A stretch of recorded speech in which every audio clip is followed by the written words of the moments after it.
जरा सोचिए, कोई इंसान ऐसा हो जिसे मौत भी बिना उसकी इजाजत के छू न सके, जिसे वरदान मिला हो कि वो जब तक ना चाहे उसकी मौत नहीं होगी।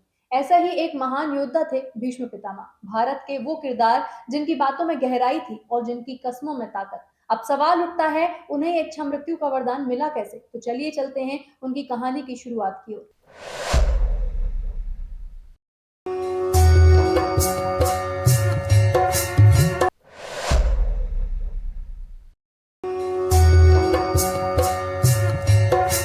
इस कार्यक्रम के प्रायोजक है न्यू मैक्स रियल एस्टेट का भरोसेमंद नाम। नौरंग फ्लोर मिल का नौरंग गोल्ड चक्की फ्रेश आटा, मैदा और सूजी। नौरंग फ्लोर मिल, आपके रसोई की शान, हमारी पहचान, शुद्धता की पहचान। नौरंग और खाटू श्याम दिल्ली। नमस्कार, मैं हूं आपके साथ अग्रिमा जादौन और आप देख रहे हैं धर्म अनुभूति।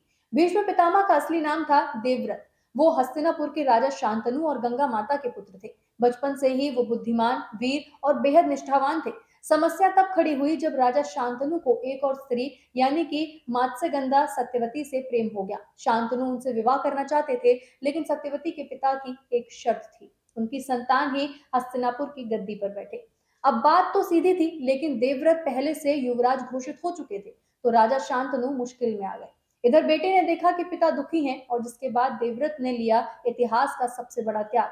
देवव्रत ने न सिर्फ युवराज पद का त्याग किया, बल्कि ये वचन भी लिया कि वो कभी भी विवाह नहीं करेंगे, ताकि उनके कोई संतान ही न हो और सत्ता की लड़ाई ही न हो। इस भयानक व्रत को देखकर देवताओं ने उन्हें नाम दिया भीष्म पितामह, और उनके पिता शांतनु ने उन्हें खुश होकर एक अनोखा वरदान दे डाला, जो था इच्छा मृत्यु का वरदान। यानी जब तक भीष्म खुद न चाहें तब तक मृत्यु उन्हें छू भी नहीं सकती है।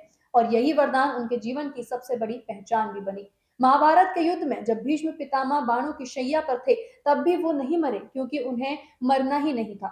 और वो युद्ध समाप्ति तक बाणों की शैया पर ही लेटे रहे। और जब युद्ध समाप्त हो गया और पांडवों ने जीत हासिल कर ली, तो उन्होंने उत्तरायण यानी कि सूर्य के उत्तर की ओर जाने का समय आने का इंतजार किया और फिर वहीं अपनी देह त्याग दी, क्योंकि वो मानते थे कि मरण भी शुभ मुहूर्त में होना चाहिए। सोचिए, एक इंसान जिन्होंने अपने पिता की खुशी के लिए अपना पूरा जीवन न्यौछावर कर दिया, शादी नहीं की, गद्दी छोड़ दी, और बदले में मिला इतिहास में अमर हो जाने वाला आशीर्वाद।